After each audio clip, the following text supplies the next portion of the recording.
Hello and welcome to another episode of HurleyWrite.tv. My name is Sam Otero, your host, and today we are going to be taking a look at some common pain points that we see professionals struggling with, namely editing and rewriting their team's documents. The reality is, however, that there is a better process that can be had, and most organizations can save themselves time and frustration. So if you are a reviewer, if you're responsible for editing your team's documents, then you're not going to want to miss today's show, as we are bringing in a panel of experts to discuss some ways to make your life as a reviewer much easier. And you might just find with some small tweaks to your process, you can make editing much less of a chore and much more productive for both you and your team. And you're going to end up getting better results out of your team as well. And ultimately, that's what we're all about here at HurleyWrite.tv, helping you find ways to save time and money and ultimately communicate better. We're going to be breaking the show up into short informational segments, touching on some common pain points and best practices then that you can use to overcome these pain points. So if you're tired of editing and rewriting your team's content, well, you know what? I would lay a bet that they are probably tired of it too. You're simply spending too much time editing and rewriting, and you're exhausting yourself and your team needlessly. But as promised, there is a better way. You don't have to suffer through the old ways. Here to tell us more are Hurley Write contributors, Jared Daigle, Jennifer Torkleson, and of course, wouldn't be a party with our friend MJ Hurley. What's up? How y'all doing today? Good. Well, Good. Thanks, Sam. Absolutely. I appreciate you coming on and getting the team together to dive into this project. MJ, let's go ahead and start with you. So this is a common, as you put it to me in our pre-production meeting, pain point. It's a common bottleneck. MJ, tell us a little bit about your experience with this problem. Yeah, I mean, I think one of the most popular calls and most common calls we get is people call us and basically say that they're frustrated and they're tired of rewriting their team's stuff. And there's a lot of, pain and I think annoyance that goes along with it, right? We can do it over a small period of time, but eventually people get to the point that they say, this isn't my job. Why am I spending so much time doing this? I have other things to do. And essentially, the company's not as efficient as it could be simply because they either have a bad or poor editing or proofreading process in place, or their team isn't doing a good job of communicating and putting thoughts on paper, and we kind of have this chokehold that's being created because people are just frankly tired of rewriting and redoing everyone else's work. And sitting through professional development seminars on how to be a better writer, right? That's right. So Jennifer, now you are a classically trained writer and you regularly teach courses on rhetoric, poetry, and drama. And one of the topics that we're going to touch on today's show, critical thinking. So I want you to tell me a little bit about your teaching philosophy and how does that apply to helping people get out of their old patterns, getting out of that, being stuck in the muck way of doing things and becoming more efficient and in leading their team. well, my philosophy is really to get clients to work well with existing texts and to kind of use those as just jumping off points. Because if you're a really good reader, if you're an effective reader, that's going to make you a much more effective writer. And so my philosophy is to try to help people to understand the way that texts work. And that really demands critical thinking. And once you really understand the way that texts work, the way that arguments are put together kind of as a puzzle, and you're able to understand the rhetorical situation of any given text, whether we're talking about technical writing, professional writing, an email, to executive summaries, to submissions to major organizations. Once you really understand the basics of the ways that those texts work, then you can actually start to implement many of those strategies yourself. I learned this back in grad school. Being a better reader makes you a far better writer. There you go. And tell us more on that. Jared, a writer of over 20 years, and you've been dealing with professionals in a wide range of settings. You're a published writer and an accomplished editor as well. Tell our audience, what are the traits of a good editor? Well, I think it's several things. I think people tend to think right away that you have to have a critical eye, and that's true. You have to have a good eye for detail. But I think we can get really caught up in just the details, and in people thinking that if they if they correct a little bit of grammar and spelling, suddenly they've made it a great piece. But that's not really true, right? You can have a perfectly spelled and perfectly punctuated piece of writing that still isn't very good because it doesn't accomplish its goal, right? And so, so I would say, critical thinking, as Jennifer said, critical reading is just as important as what we traditionally think of sort of that eye for detail and that nitpicky grammar brain. Right. We have a great interview with Michael Hoagland, who is a professional in the aerospace and defense industry and went through Hurley Wright training some time ago. And that's up on Hurley Wright TV. You can watch the whole interview. But what I decided to do today was to break this show up into short segments where Michael touches on some of these specific points. And what I'm going to do is I'm going to bring a soundbite in from Mr. Hoagland from the previous interview, and I'm going to let our team elaborate a little bit more on the subject that he brings to light, what he has to say, and maybe offer some best practices along the way. So you guys ready to go for the first soundbite? Let's do it. All right. This is revolving around the editing process on different mediums. And here we go with Mr. Michael Hoagland. So I am my own worst editor, and I will edit and review and mark up. And I'm also, maybe I'm a little bit old school in this regard, but we all write on the computer and look at things. But for me, when I print it out and look at it, I see things that I miss on the display because the eye tends to skip over words and miss things. So from the editorial standpoint, and when I'm producing the final version, I need to print it out and review it myself. But I think it's important to recognize that, to write well, it takes some time and effort. And you got to be dedicated to the art and really give it some time to do it right. So I'm curious, and I'm sure many in the audience are as well. We probably all experience that phenomenon. Why does the human mind work that way for some people? Is this a physiological thing? Just the way our neurons are mapped in the individual? Is it a cultural thing? The way that we were brought up in schooling to read? But the bottom line is what he's getting at, that the same words may reveal themselves in different ways when appearing in different medium. You guys want to chime in on that a little bit?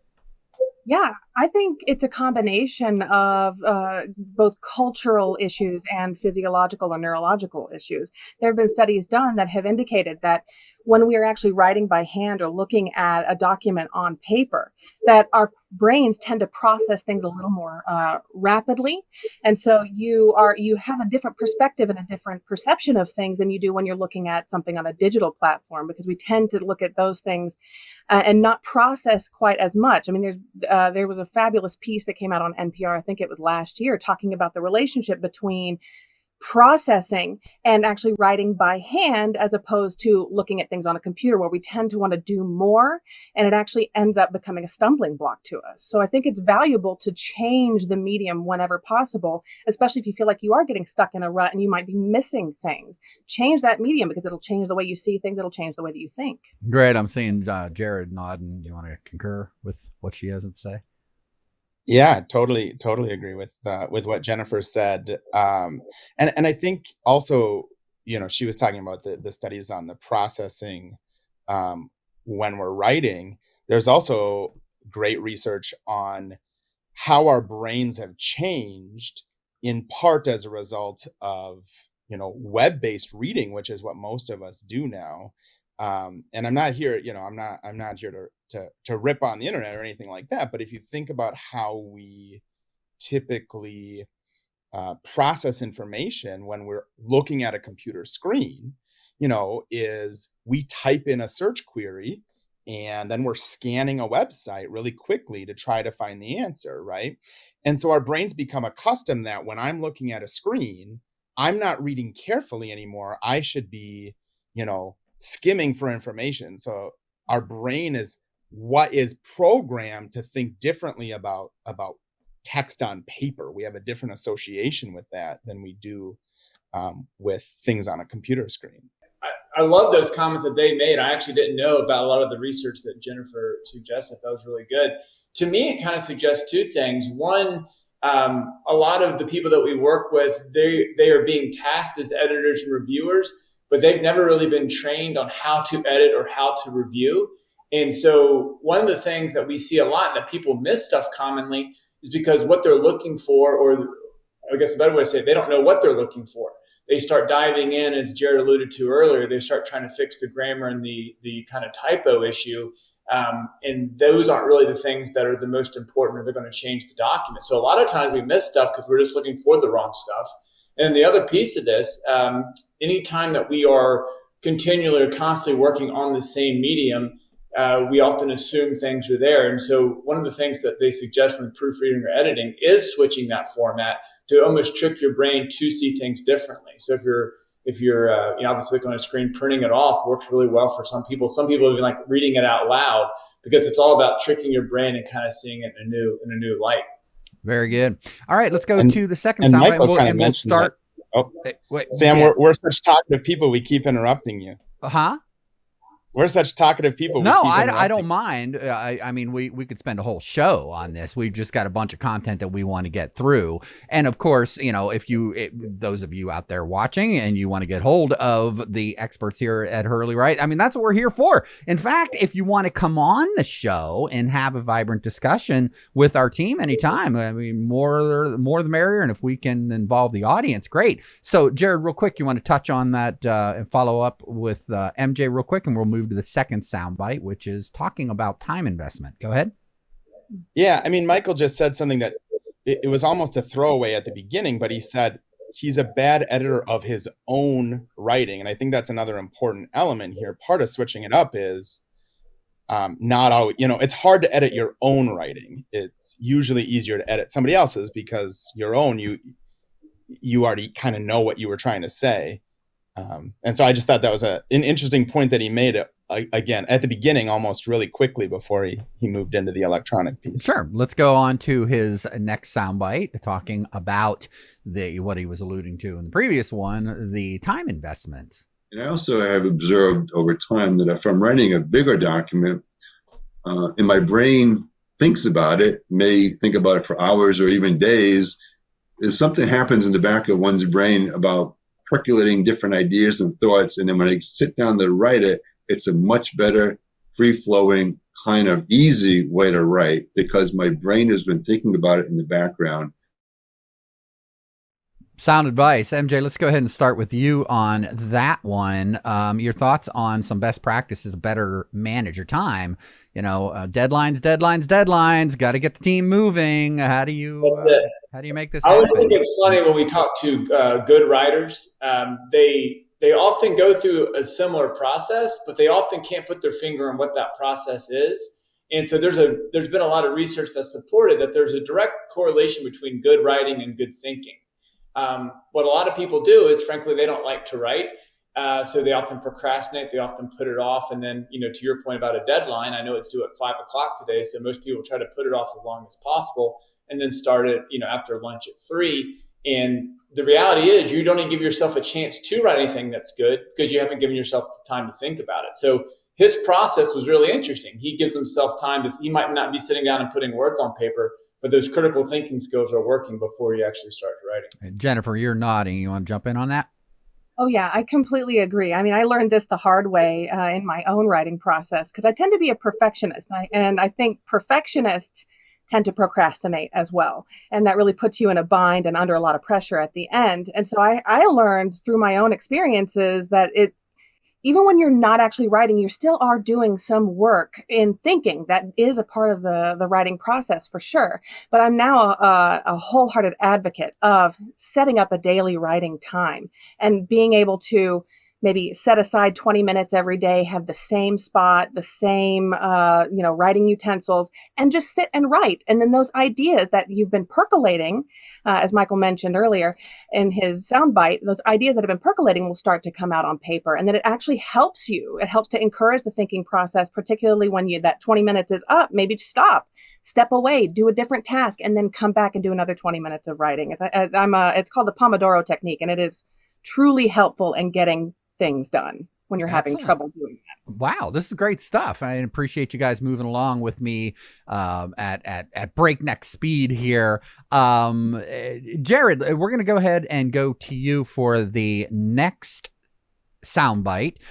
This is where Mr. Hoagland is addressing a common issue that MJ's bringing up, review process.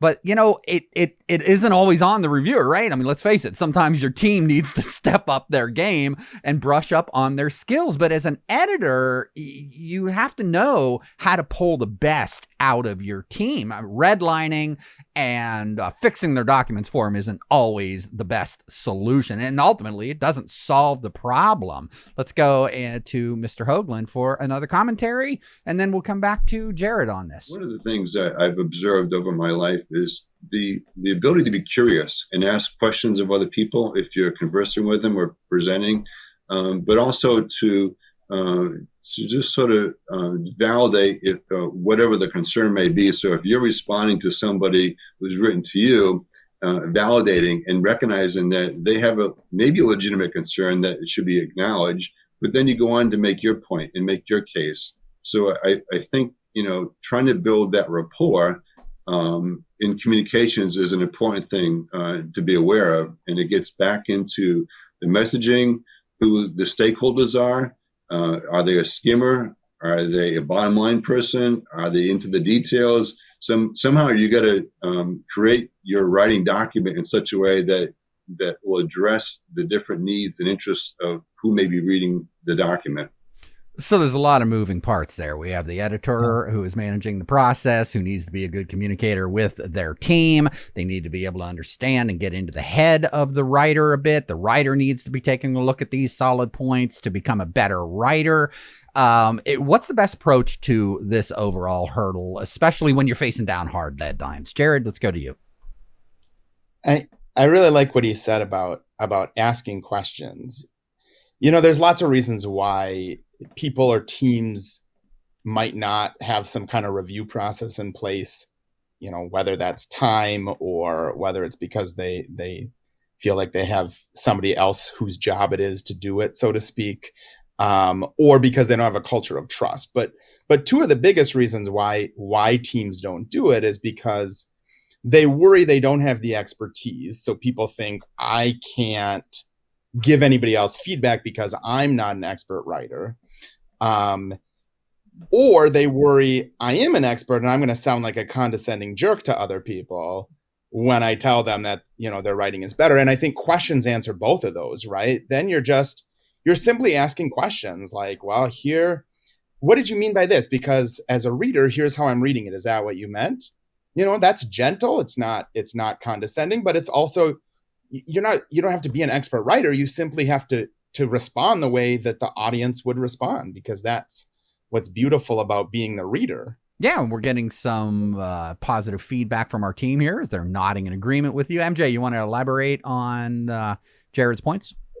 Yeah, I never thought about it in those terms, but I mean, that's something we do hear a lot, is that there's that kind of delineation between manager or reviewer and writer.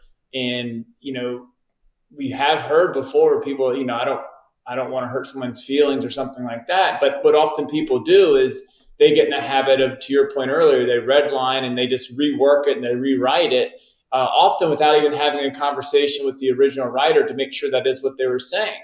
The other problem with this process is if we deal with people who aren't very good writers, aren't strong writers, and we're just redoing all their work for them, they're essentially not learning anything. They're going to continue to be poor because we're just doing their work. So those are, I thought, a really kind of astute point there. Absolutely. And we're going to go with the next bite. We're going to go straight to Jennifer, touching on the topic of logic and searching for logic. And to your point, MJ, and what we were talking about, when you're editing, a lot of times what people often do is they look for the technical aspect of how the document reads, and then out comes the red pen, but they're not editing to see if it actually makes logical sense. And there are some proven ways that you can help your team learn how to make their point more effectively. Mr. Hoagland gets into that, talking about searching for logic within one's own writing. And we're going to have Jennifer elaborate a little bit on how that applies to the editorial process. Here we go. And I would say the other companion thing to communication is critical thinking skills. The ability to make logical arguments, and that gets beyond grammar and spell check and all that stuff. But how do you put down a critical thought pattern on paper? And so critical thinking skills and the nuances that go along with that, understanding your bias and how you write about things, is absolutely, it's another level of writing well, I believe. There you go. Jennifer, you want to chime in on that? Yeah. Well, being able to find logical patterns in your writing, I think that's an essential part of the editing process. And it should start from the very beginning when you're in the planning phases even. And I mean, developing a rubric as a team can be extremely helpful in making sure that there is a logical red line or thread that connects every single piece of your argument, right? So you want to ask questions of your own editing team, and you want to have these questions available for your writers as well. Is the argument that you are making clear?